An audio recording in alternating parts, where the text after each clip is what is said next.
वसुदेवसुतं देवं कंस कनेक्शन में प्रॉब्लम आ रही है इसको। चालू हो गया। वसुदेवकी परमानंदं श्रीकृष्णं वंदे जगद्गुरुम् अखंडमंडलाकारं व्याप्तं येन चराचरं तत्पदं दर्शितं येन तस्मै श्रीगुरुवे नमः। गुरुर्ब्रह्मा गुरुर्विष्णु गुरुर्देवो महेश्वरा गुरुः साक्षात् परब्रह्मा तस्मै। या देवी सर्वभूतेषु शक्तिरूपेण संस्थिता नमस्तस्यै नमस्तस्यै नमस्तस्यै नमो नमः। शरणागतदीनार्तपरित्राणपरायण सर्वस्यार्थहरे देवी नारायणी नमोस्तुते। पिछली बार में जो चर्चा हमने छोड़ी थी वहीं से हम प्रारंभ करें। और प्रसंग ऐसा है कि भगवती शक्ति की आराधना का समय चल रहा है। नवरात्र बड़ी अच्छी स्थिति है। और पिछली चर्चा जहां से हमने छोड़ी थी वहीं से प्रारंभ करें। रामचरितमानस के सुंदरकांड के पहले किष्किंधा कांड में जामवंत जी ने मानव जीवन के परम उद्देश्य की ओर हनुमान जी को माध्यम बना करके इशारा किया थी। हनुमान जी की यात्रा क्यों, हनुमान जी ने अपना बल जब भूल गए थे तो आखिर वो जामवंत नाम के गुरु ने क्या याद दिलाया, यहीं से हमने चर्चा को छोड़ा था। राम काज लगी तब के लिए जामवंत कहता कि है हनुमान, राम के कार्य के लिए ही तेरा जीवन है, तेरा जन्म हुआ है, तुझे ये राम कार्य करने के लिए ही हमें मानव देह मिली है, मानव जीवन मिला है। तो राम कार्य किया, राम क्यों अवतरित हुए, परमात्मा का अवतार क्यों, जिसको अवतार लेने की आवश्यकता नहीं, जो केवल संकल्प मात्र से सृष्टि की रचना कर सकता है, प्रलय कर सकता है, उसे तो उसका एक कारण श्रीमद् भगवत गीता में और रामचरितमानस में दोनों जगह आया था, जो पिछली चर्चा हुई। धर्म संस्थापनार्थाय संभवामि युगे युगे, ये भगवान गोविंद ने कहा। और जब जब होए धर्म के हानि, शरीर का जब जब होए धर्म के हानि, तो राम का कार्य है धर्म, और उसी कार्य के करने के लिए हमें जीवन मिला है। कार्य है धर्म का पालन करना, तो ज्ञान का नाम ही धर्म है। किस कार्य को करें, किस कार्य को न करें, कौन सा कार्य करेंगे तो वो धर्मरूप परिणित होगा, कौन सा कार्य करेंगे तो अधर्म हो जाएगा, इस बारीकी को समझना पड़ेगा। धर्मश लक्षणम, 10 लक्षण हैं मनु जी के मान से। धैर्य सबसे पहला लक्षण है, और बिना धैर्य के धर्म का पालन जीवन में कोई कर नहीं सकता। संकट आ जाए जीवन में, कैसे भी विपरीत स्थान, पुरुष ही धर्म का पालन कर सकता है। धैर्यवान पुरुष ही सिद्धांत का पालन कर सकता है। और विभीषण को भगवान राम ने जब धर्म का उपदेश दिया है, युद्ध के मैदान में रथ के माध्यम से एक रूपक बना करके प्रस्तुत किया। रावण रथी विरथ रघुवीरा, शस्त्रों से सज्जित है और मेरे राम पैर में जूते तक नहीं है, खड़ाऊ तक नहीं है, और ये युद्ध कैसे होगा। तब भगवान राम ने कहा कि वो भी रथ पे सवार है, मैं भी रथ पे सवार हूं, और मेरा जो रथ है वो दिखता नहीं है लेकिन है, और उस रथ चलता नहीं। शौर्य एक पहिया है, धैर्य दूसरा पहिया है। पहला धर्म का लक्षण है, कैसी भी विपत्ति आ जाए, अधर्म धर्म का बाना पहन करके समाज में प्रस्तुत हो जाता है, जिसको माना जाता धर्म है लेकिन वास्तव में वो धर्म है ही नहीं, या फिर कोई उसको ऐसा मेकअप करके प्रस्तुत कर देता है। श्रीमद् भागवत में कथा आई है कि जब भगवान श्री कृष्ण की बाल लीलाएं चल रही है, आया वत्स के रूप में, गाय के बछड़े के रूप में, और बछड़ा मने भावी बेल, और बेल को सुखदेव जी महाराज ये कहना चाहते हैं कि अधर्म धर्म का रूप धारण करके हमारे बीच में आया, और जिसको हमने धर्म मान के जीवन में स्वीकार भी कई बार किया है। आराधना का समय चल रहा है और कई जगह ये वत्सासुर हमारे बीच में खड़ा हुआ हमको मिलेगा, कई मंदिरों में मिलेगा। सम्मोहन तंत्र में एक बात आई है, भगवती माँ दुर्गा को 5 वस्तु ऐसी बहुत प्रिय है जिनका नाम 5 माँ से शुरू होता है। पंचमकार साधना जिसे कहते हैं कि मध्य माने मदिरा। और आज देवियों के मंदिर में, कई मंदिरों में मदिरा का प्याला। देवी आसुरी संपदा का उपयोग कैसे कर सकती है? लेकिन एक बाना पहना दिया कि मां भगवती को मदिरा लगती है, तो ऐसा नहीं लगता कि अधर्म धर्म का, और इतना गहरा पेट कर लिया इसने कि आज इसका कोई विरोध करे तो उसका विरोध हो जाता है। मध्यम, तो क्या केवल मध्य का अर्थ मदिरा ही है? लेकिन जिनको इसकी जरूरत थी उन्होंने इस तरीके से प्रस्तुत करके इसको समाज के बीच रख दिया और लोगों ने मान लिया। वे कहता है कि कांसे के बर्तन में नारियल का पानी, यह भी मद्य है और इसके भी कोई अनुष्ठानों में प्रयोग किया जाता है। और जरा विचार करना कि इस नवरात्र में या चंडी के यज्ञ में, वो नवचंडी हो चंडी हो, अगर किसी दिग्गज विद्वान आदमी से, एक अच्छे वैदिक विद्वान से उस यज्ञ की सामग्री की लिस्ट बनवाई जाए जिस मंडप में सारी देवियों की स्थापना होगी, क्या किसी आचार्य ने एकाध बाटल मदिरा की उस सामग्री में लिखी आज तक? अगर लगती होती तो वो भी लिखता कि फला देवी को मदिरा लगेगी ही, और वो लानी पड़ती। मध्य का एक अर्थ होता है मधु माने शहद। के 3 अध्याय में एक मंत्र आता है, पिवाम्यम। वो कहती है कि हे मूढ़, और थोड़ी देर गर्जना कर ले जब तक मैं मधु पी लूं। और उस समय में उसने शहद पिया है। और उस मंत्र की आहुति जो महाआहुति के रूप में लगती है, विशेष आहुति के रूप में लगती है, वो ये तो अनुष्ठानात्मक विधान है। लेकिन इस विधान को हमने बदल के मां के चरणों में, मां के सामने मध्य मांस, मध्यम मांसम मीनम च मुद्रा मैथुन मेव च, ये पंचमकार साधना का विधान सम्मोहन तंत्र में आया है। मांस, तो मांस संस्कृत शब्द है, इसका हिंदी रूपांतरण अगर करो तो मांस का मीनिंग मांस नहीं बन सकता। लेकिन मांस अगर संस्कृत शब्द है तो उसका हिंदी मीनिंग अगर करो तो इस शब्द को समझना पड़ेगा। वैसे कई अन्य मांसान्न कहे गए, उड़द मांसान्न है, सरसों मांसान्न है, मसूर मांसान्न है, इसलिए इनको नहीं खाया जाता। लेकिन मांस शब्द का अगर थोड़ी सी और, जो मां का अंश है उसे मांस कहते हैं। तो कोई भी नारी या कोई भी मादा शरीर तब तक उसे मांस की संज्ञा नहीं दी जो मां का अंश है। माने जब संतान को वो जन्म देगी तो उसके शरीर में एक चीज की बढ़ोतरी, तो मांस शब्द का अर्थ है दूध। तो शहद भगवती को बहुत प्रिय है। एक मकार, दूसरा मकार है मांस माने दूध।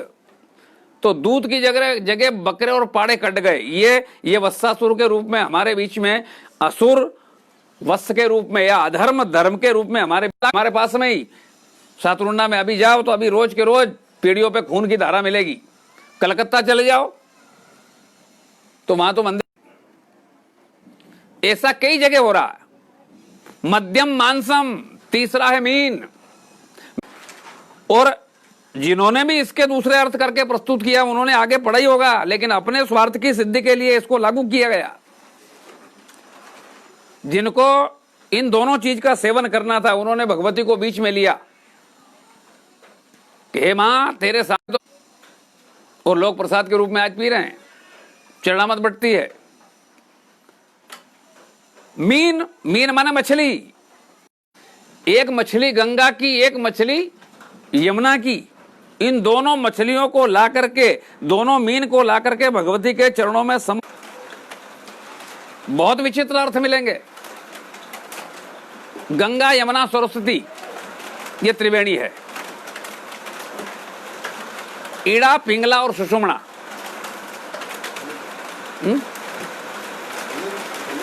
ईड़ा पिंगला, गंगा यमुना और सरस्वती, ये 3।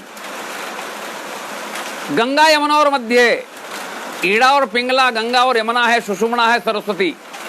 और इस राम भक्ति जहां सुरसरी धारा, सरसई ब्रह्म विचार प्रचारा, विधि निषेधमय कलिमल हरणी, कर्म कथा अभिनंदनी बरणी। कर्म, भक्ति और ज्ञान, ये भी एक त्रिवेणी है। और पतंजलि के मान से देखें तो ये 3 नाड़ियां त्रिवेणी है। और श्वास जब चलता है तो ईड़ा में अगर श्वास गया है तो पिंगला से बाहर होगा, और छोड़ने की प्रक्रिया पर जो काबू पाले, जो प्राणायाम सिद्ध कर ले, ये सेवा भगवती की। मध्यम मानसम मीनम च, और चौथा है मुद्रा। मुद्रा माने संपत्ति, मुद्रा माने रकम। लेकिन मुद्राएं हमारे अंगों से निर्मित की जाती है। गायत्री जपते हैं जो लोग विधिवत, जप के पहले 24 मुद्रा, जप के बाद 8 मुद्राएं। सुमुखम संपुटम मुद्राओं के हाथों से बनाने से जो वाइब्रेशन अंदर पैदा होता है उससे मन की एकाग्रता पैदा होती है। ये मुद्रा से मध्यम मानसम मीनम च मुद्रा मैथुन में वचा।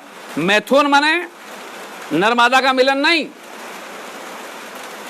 मैथुन का अर्थ होता मिलना।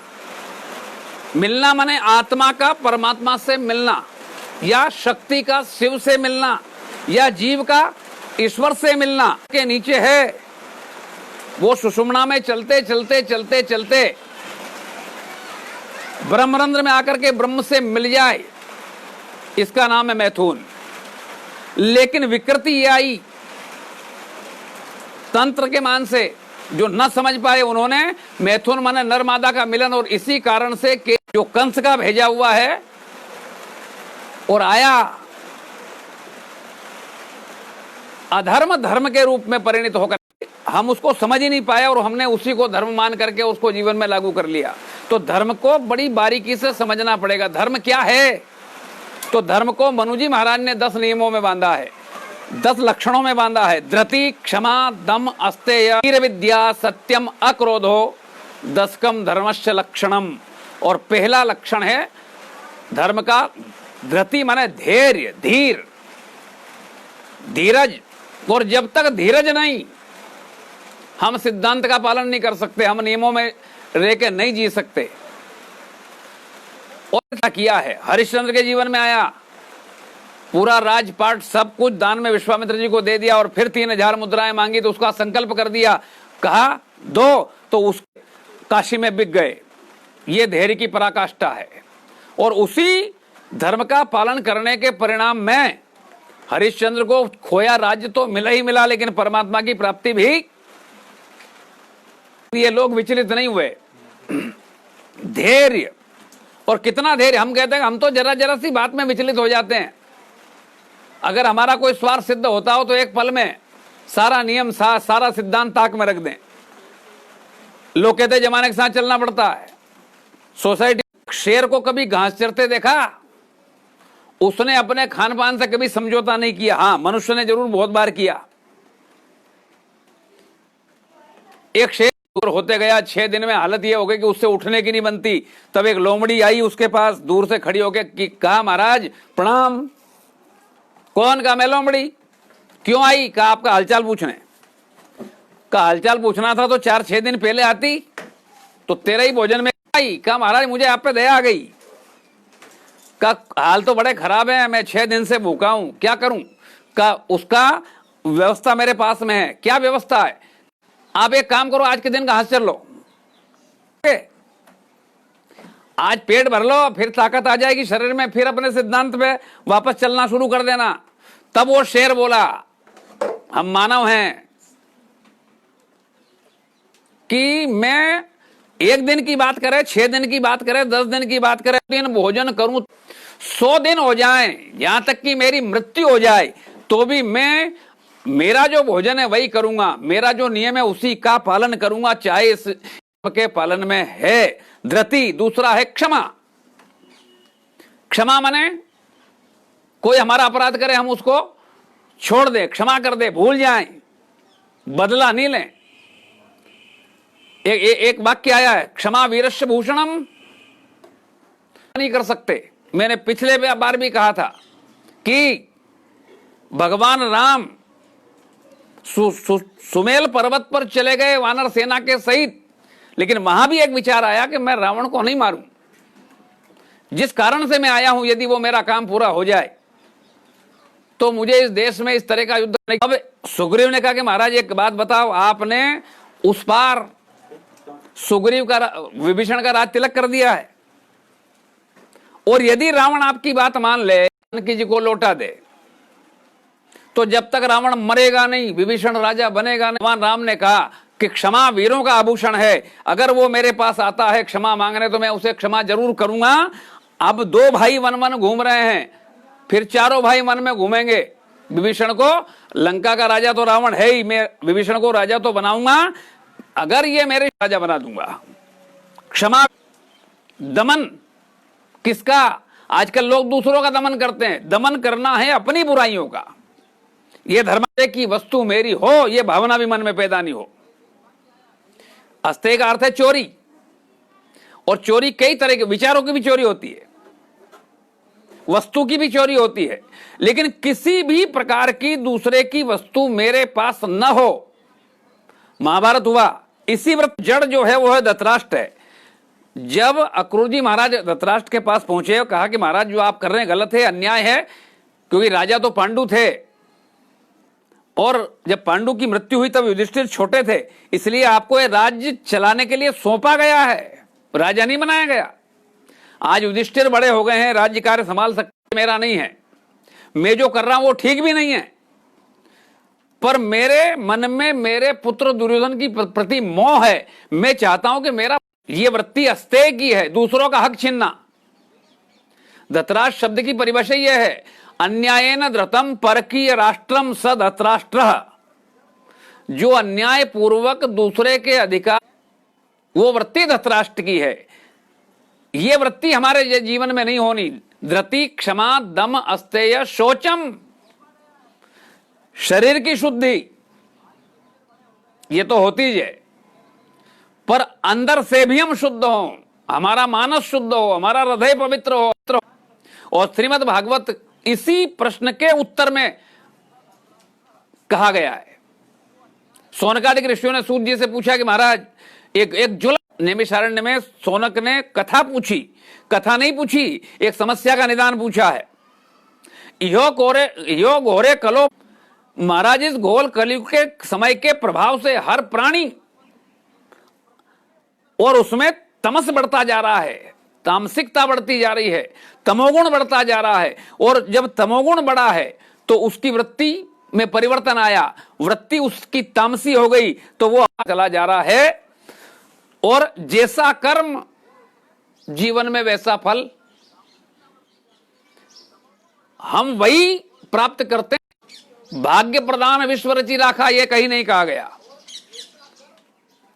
कर्म प्रधान, ये विश्व कर्म प्रधान है, जैसा करेंगे वैसा ही, और जो करेगा उसे ही मिलेगा। कर्म प्रधान विश्व रचि राखा, जो जब भोक्तव्यम कृतम कर्मम शुभाशुभम, अवश्य अवश्य अवश्य ही भोगना पड़ेगा किए हुए कर्म का फल। तो जब कर्म हमारे बिगड़ गए, वृत्ति बिगड़ी, सोच बिगड़ी, कर्म बिगड़ा, तो जीवन में दुष्कर्म हुआ तो दुख ही जीवन में आया है। और हे महाराज, उसी दुख से आज संसार का हर प्राणी दुखी है, परिणाम तो आएगा ही नहीं। तो कारण ही समूल नष्ट हो जाए दुख का, वो तरीका हमें बताओ। क्लेश आक्रांत से यस्यैव शोधने किम परायणम। हर प्राणी दुख से दुखी है, हर प्राणी किसी न किसी कष्ट में है, क्योंकि उसके कर्म शुद्ध नहीं है। और कर्म हमारे हाथ में है, फल हमारे हाथ में नहीं है। कर्मण्येवाधिकारस्ते मा फलेषु कदाचन। फल की इच्छा करे भी तो तू जो चाहे वो मिल नहीं सकता। भगवान कहते हैं कि तू कर्म कर, मैं तेरे कर्म में किसी प्रकार का कोई भी हस्तक्षेप, आखिरी में यही कहा गीता के 18वें अध्याय में कि मैंने तुझे गुप्त से गुप्त क्या करना, ये निर्णय तुझे करना पड़ेगा।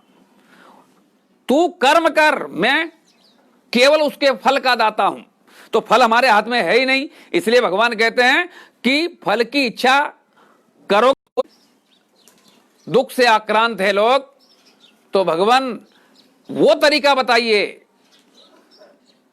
जिससे लोग सुखी हो जाए। तो क्या करना, का उनकी वृत्ति सुधरे। सूत जी को करना पड़ा। यानी श्रीमद् भागवत में हर पद में, हर कथा में हमारी वृत्ति शुद्ध हो, वो उपाय दिया गया है।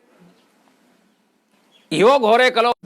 गायत्री मंत्र में एक शब्द आया है, 24 में से एक अक्षर वह है धी। गायत्री की उपासना सूर्योपासना है, और ये पूर्ण ब्रह्म से निवेदन है उसमें कि हे परमपिता परमात्मा, हे निर्गुण निराकार जो साकार का हो, धियो यो न प्रचोदयात। धी माने बुद्धि, तो बुद्धि हो कैसी, का सात्विक। सात्विक बुद्धि होगी तभी परमात्मा की प्राप्ति होगी। देव की जेल में बंद है, और देव को अमरकोश में चित्त भी कहा गया, और वसुदेव माने चित्त, तो देवों की बुद्धि यानी सात्विक बुद्धि, चित्त और बुद्धि का यह समन्वय जब होगा, तब हमारे अंदर बैठे हुए परमात्मा का हमको दर्शन होगा, उसकी अनुभूति।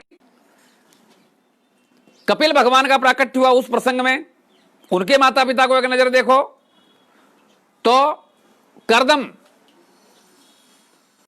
देवों का उस बुद्धि का जब संयोग होगा जीव से, तब जाकर के आत्मानुभूति की प्राप्ति। धी माने बुद्धि, और यही सब कुछ है। जिसकी बुद्धि ठीक, उसकी विचारधारा ठीक, उसके कर्म। विद्या कैसी, आज तो कौन सी विद्या सिखाते हैं माँ बाप अपने बच्चों को, का उसका कैरियर तो बन गया आगे की यात्रा का, वो कैसे बने, वो विद्या हमारे पास हो। हम आध्यात्म की बात तो बहुत करते हैं, आध्यात्मिक चर्चा। आध्यात्म है क्या? यानी अपने आत्मा को, खुद को समझना, खुद का परिचय, खुद को जानना। यही आध्यात्म की कथाएं नहीं होती, आध्यात्म का तो अनुभव होता है। अपने आप को जो जानेगा वो तो गूंगे का गुड़ हो जाएगा, वो क्या किसी से बात करेगा उस मामले में। धीर विद्या और कर्म का सत्य। और बाबा तुलसी ने तो एक वाक्य में धर्म की परिभाषा करके दिखाई है कि धर्म न दूसर सत्य समाना। मैं अपनी मर्जी से कुछ कहता नहीं, मैं जो है पहले से बनाया प्रामाणिक वही बोलता हूं। का किसने कहा तुमसे पहले? का आगम निगम और पुराण, वेदों ने कहा, शास्त्रों ने कहा और पुराणों ने कहा, इसलिए मैं बोला हूं सत्य समाना। सत्यम अक्रोधो, जीवन में तामसी वृत्ति न हो। पिछली बार जो बातें हुई थी उसमें एक बात आई, क्योंकि मोक्ष पर उस पर जोर दिया गया था उस समय कि सगुण उपासक मोक्ष न ले। मिला उस कमेंट में कि तुकाराम जी ने कहा कि बार बार गर्भ में मेरा वास हो, पर शर्त एक है कि हर जीवन में मुझे भक्ति की प्राप्ति हो। मेरा निवेदन यह है कि मोक्ष चाहिए तो भी रास्ता तो धर्म से ही होकर के निकलता है, क्योंकि भक्ति भी तब फलीभूत होती है, तब फलवती होती है युक्त हो।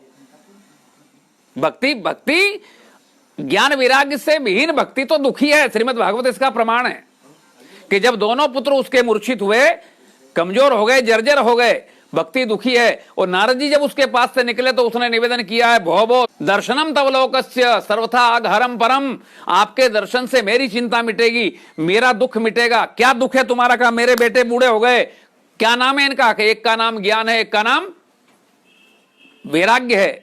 और रामचरितमानस कहता बालकांड में, ब्रह्म निरूपण धर्म विधि वर्णऊ तत्व विभाग, कहूं भक्ति भगवंत दोनों धर्म के पालन से ही प्राप्त होते हैं। धर्म ते भी रहती, धर्म से विषयों से वैराग्य होगा, ये होगी। और दूसरा योग ते ज्ञाना, योग से ज्ञान की प्राप्ति होती है। तो दोनों पुत्र चाहे चाहो मोक्ष ले लो या भक्ति की कृपा ले लो, दोनों, अगर दोनों में से जो चाहिए, जिस मार्ग से जाना चाहो, लेकिन रास्ते का दरवाजा तो एक ही जगह से खुलता है, जिसका नाम है धर्म। तो धर्म की और चर्चा हम करते रहेंगे। एक निवेदन और है कि ये सत्संग यात्रा प्रारंभ हो गई और जितने लोग इस यात्रा में जुड़े हैं, मेरा उन सबसे निवेदन है, हाँ, फेसबुक पे और आने वाले समय में ये यूट्यूब पे भी चालू होने वाला है, तो लिंक जो दी गई है उस लिंक से जुड़ करके इस आध्यात्म की यात्रा में, इस सत्संग की यात्रा में चलें, क्योंकि सत्संग बहुत दुर्लभ है। तात मिले पुनि मात मिले सुध भ्रात मिले जुबती सुखदाई, राज मिले गजबाज मिले सब साज मिले मनवांछित पाई, लोक मिले परलोक मिले विधि लोक मिले वैकुंठ में जाई, सुंदर और मिले सब ही सुख संत समागम दुर्लभ भाई। ये किसी प्रकार के अर्जन करने के लिए आयोजन नहीं किया गया है, ये केवल हम आप के साथ मैं आज के लिए अपनी वाणी को विराम देता हूं। धन्यवाद। जय श्री राम।